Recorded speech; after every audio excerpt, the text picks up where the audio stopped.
Hello my dear students, standard 10, have you studied in previous class Ohm's law? हाँ, पिछले parts of the electricity topics में आपने Ohm's law के बारे में आपने स्टडी किए थे. Now we can discuss what some important facts, some important factor depending on the electrical resistance, है ना. इलेक्ट्रिकल रेजिस्टेंस से जुड़ी कुछ आपका फैक्टर्स को डिटरमाइन करने का हम लोग यहाँ पे समझेंगे. That is in a conductor, है ना. कंडक्टर में इलेक्ट्रिकल रेजिस्टेंस का कुछ रोल्स होता है, फैक्टर्स होते हैं, इंपॉर्टेंट रोल होते हैं. क्या होते हैं इसके बारे में हम लोग अच्छे से समझेंगे वाली बात है. लेकिन उसके पहले समझने के पहले हमें सबसे पहले इलेक्ट्रिकल रेजिस्टेंस जो कि हमें ओम्स लॉ से आए थे, है ना. ओम्स लॉ, है ना, आपने पढ़े थे, है ना. ओम्स लॉ से आपने इलेक्ट्रिकल रेजिस्टेंस का जो टर्म्स आपने फाइंड आउट किए थे. What is Ohm's law? हाँ, that is the physical condition, that is a temperature, length and one not is area cross section, है ना. That is one is electrical potential difference, that is V, is directly proportional to electric current of the wire area cross section of the conductor, है ना. एक area cross मतलब conducting wires में से एक area cross sections में जितनी electric currents का फ्लो होंगे, है ना, that is directly proportional voltage का. मतलब इलेक्ट्रिक करंट जितना फ्लो होगा, है ना. तो मैंने यही से हमने इस प्रकार से सिंबल्स को इसको हम लोग रिमूव करने का काम किए थे. और इसके लिए हम लोग क्या लिए थे, एक सिंबल लिए थे आर, है ना. मैं ओम्स लॉ को फिर से मैं आपको क्लैरिफिकेशन कर रहा हूँ. हाँ, तो आर इक्वल टू क्या होंगे, वी अपॉन आई. तो यहाँ से मैंने एक इलेक्ट्रिकल ये हमारा इलेक्ट्रिकल रेजिस्टेंस हो गया, ठीक है. तो मैं फिर से आपको इलेक्ट्रिकल रेजिस्टेंस को यहाँ पे क्लैरिफाई कर रहा हूँ. Once again, in a conductor, हमें समझिएगा, in a conductor whenever current flow takes place. और मैंने ये भी बात बताया था आप लोगों को, इलेक्ट्रिकल रेजिस्टेंस जो अप्रेंसेस जो होते हैं, रेजिस्टेंस जो होते हैं, वो क्या होता है, इलेक्ट्रिक करंट जो फ्लो होते हैं वायर में, इलेक्ट्रिक करंट जो फ्लो होते हैं मेरे बच्चों, है ना, उस इलेक्ट्रिक करंट को फ्लो होने में एक विरोध करने वाला एक उस प्रकार से एक मटेरियल्स लगा हुआ होता है, सब्सटेंस लगा होता है. That is A electrical resistance, है ना, विद्युत प्रतिरोध, है ना. क्या होता है उसको, विद्युत इलेक्ट्रिकल रेजिस्टेंस उस वायर में, मतलब the opposes of the electric current flow, है ना. इलेक्ट्रिक रेजिस्टेंस क्या होगा, द अपोजेज, क्या होगा, द अपोजेज, है ना. मतलब the opposes of electric current flow, electric currents को फ्लो होने का विरोध करने वाले को हम लोग क्या कहते हैं, इलेक्ट्रिकल रेजिस्टेंस कहते हैं. समझ में आ गया. तो in a conductor whenever current flow takes place, जब इलेक्ट्रिक करंट्स जो फ्लो होते हैं, है ना, that is takes place the motion of electrons. बिल्कुल सही बात है.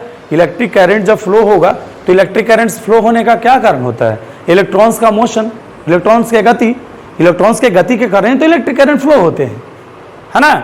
टेक्स प्लेस ड्यूरिंग मोशन, है ना, मोशंस के दरमियान they are oppose to flow and, मतलब जो इलेक्ट्रॉन्स का जो मोशन होता है, इलेक्ट्रॉन्स का जो मोशन होता है, उसी मोशंस के दरमियान, है ना, एक ऐसा उस प्रकार से, है ना, वो क्या करता है, उस इलेक्ट्रिक करंट्स को फ्लो होने का अपोज करता है, विरोध करता है.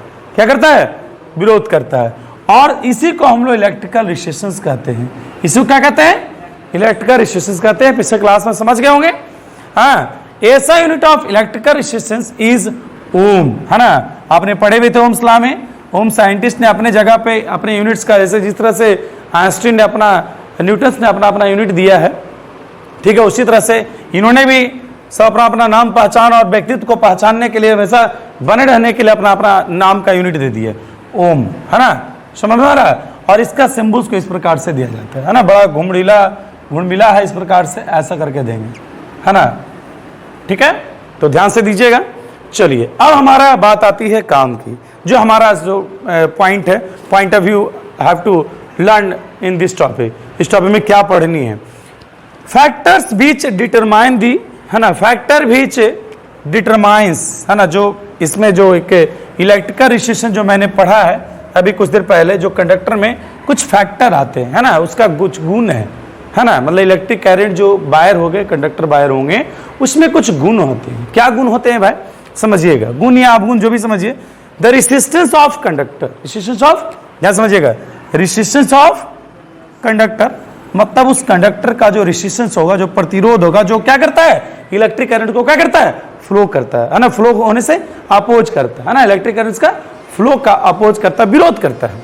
इज डायरेक्टली प्रोपोर्शनल, है ना, डायरेक्टली प्रोपोर्शनल। तो देखिए भाई, रेजिस्टेंस का आर होता है और लेंथ का डायरेक्टली प्रोपोर्शनल होता है, एल होता है, समझ गया। तो R is directly proportional to L, R is directly proportional to L. ये हमारा मैंने फर्स्ट इक्वेशन लिख कर लिया, समझ में आ गया। Next, the resistance is inversely to the area of cross section, याद रखिए, है ना, एरिया ऑफ क्रॉस सेक्शंस का क्या होता है, इनवर्सली होता है ना। ये ऐसा इनका एक गुण था कि भाई जितना आप पतला वायर लगाएंगे, है ना, जितना आप थिन वायर लगाएंगे उतना ही ज़्यादा रेजिस्टेंस होगा, है ना। अपने घर पे भी देखा होगा, है ना, अगर आप मोटर्स का यूज करते हैं, इलेक्ट्रिक फ्रीज करते हैं, एसी यूज करते हैं, तो उसमें मोटा वायर होता है, थिक वायर होता है ना। पतला वायर में क्या होगा, उसमें ज़्यादा प्रतिरोध होगा, तो इलेक्ट्रिक करंट फ्लो नहीं हो पाएगा, समझ रहा है। तो ये बिल्कुल समझ में आ गया होगा।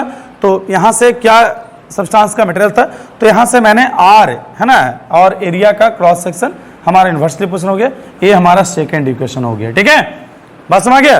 अब इन्होंने एक और पॉइंट्स लिखा है तीसरा में, resistance is depends upon the nature of the material of the conductor, है ना। एक और बात बिल्कुल सही बात है, अब सीधा आपको ऑब्जेक्टिव में आता है कि रेजिस्टेंस किस पे डिपेंड करता है ना, उस इलेक्ट्रिकल जो वायर होते हैं, कंडक्टर वायर होते हैं, उसके नेचर पे, कैसा है वायर, कितना टेम्परेचर है ना, वो किस प्रकार का मटेरियल है, आयरन है तो किस प्रकार का आयरन है ना, अलग अलग मटेरियल्स का आयरन, है ना, कॉपर, निकेल, है ना, अलग अलग जो वायर्स होते हैं उसके अनुसार डिपेंड करता है, समझ में आ गया। तो ये हमारा एक मुख्य पॉइंट हो गया कि रेजिस्टेंस किस पे डिपेंड करता है, नेचर ऑफ दी, है ना, conducting wire, that is a temperature, otherwise different terms. हाँ, नेक्स्ट है क्या हो,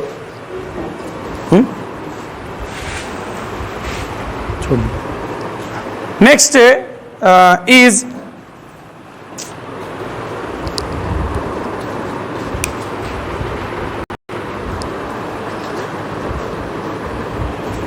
next is resistance depend upon the nature of the material of the conductor. What there is an also equation first and second, combining the equation first and second. मैं equation first और second को क्या कर रहा हूँ, combine कर रहा हूँ, है ना। कंबाइन करने से आप देख लीजिए, मैं कंबाइन कर रहा हूँ तो आर आर दोनों तरफ एलएचएस में क्या है, आर है, तो आर लिख दिया।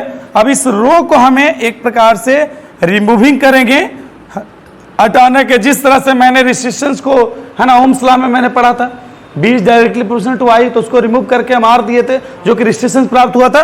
उसी प्रकार से यहाँ क्या प्राप्त होगा, removing the proportionality sign we have, है ना। जब हम लोग रिमूव करेंगे तो हमें यहाँ पे फॉर्मूलेस में क्या आएगा, देखिए आर इक्वल, ए सिंबल होता है रो, इसका सिंबल का क्या है, रो बोला जाता है, सुन रहा है। ए हमारा रेजिस्टिविटी का सिंबल है, किसका सिंबल है, R is equal to rho L upon A, क्या इसको पढ़ते हैं फॉर्मूला को, R is equal to rho L upon A, है ना, R is equal to rho L upon A, समझ में गया। अब यहाँ पे बात है कि सर ये रो क्या है, ये रेसिस्टिविटी है। रेसिस्टिविटी क्या है ना, रेसिस्टिविटी ऑफ द कंडक्टर एक कांस्टेंट, जो कि हमने इसको रिमूविंग करने के वक्त हमने उस प्रकार से लिया था, है ना, जो सिंबल तो एक कांस्टेंट सिंबल है ना, प्रोपोर्शनल कांस्टेंट है। चलिए हम लोग देखते हैं रेसिस्टिविटी क्या होता है। What is resistivity, resistivity is nothing but that is a resistance of unit volume of a substance is known as resistivity, है ना।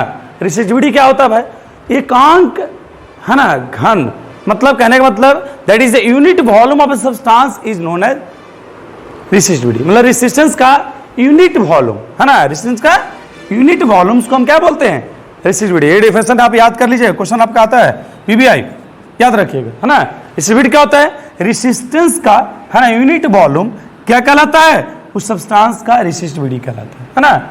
रेसिस्टेंस का यूनिट वॉल्यूम क्या कहलाता है, कितना इजी है, रेसिस्टेंस का यूनिट वॉल्यूम क्या कहलाता है, रेसिस्टिविटी है ना। Resistance of unit volume known as, है ना, resistance of unit volume of a substance known as resistivity. मतलब किसी भी पदार्थ के जो रेसिस्टेंस होते हैं उसका एकांक, है ना, घन यूनिट वॉल्यूम को हम क्या बोलते हैं, मतलब एक one part of A resistance, है ना, वेरी लिटिल पार्ट्स की बात कर रहा है, समझ आ गया।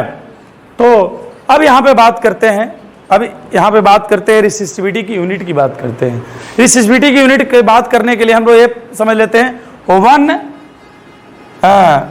वन रो इजकल टू क्या होंगे, हाँ, वन रो इजकल टू, जो कि हम लोग यूनिट वॉल्यूम की बात कर रहे हैं, है ना।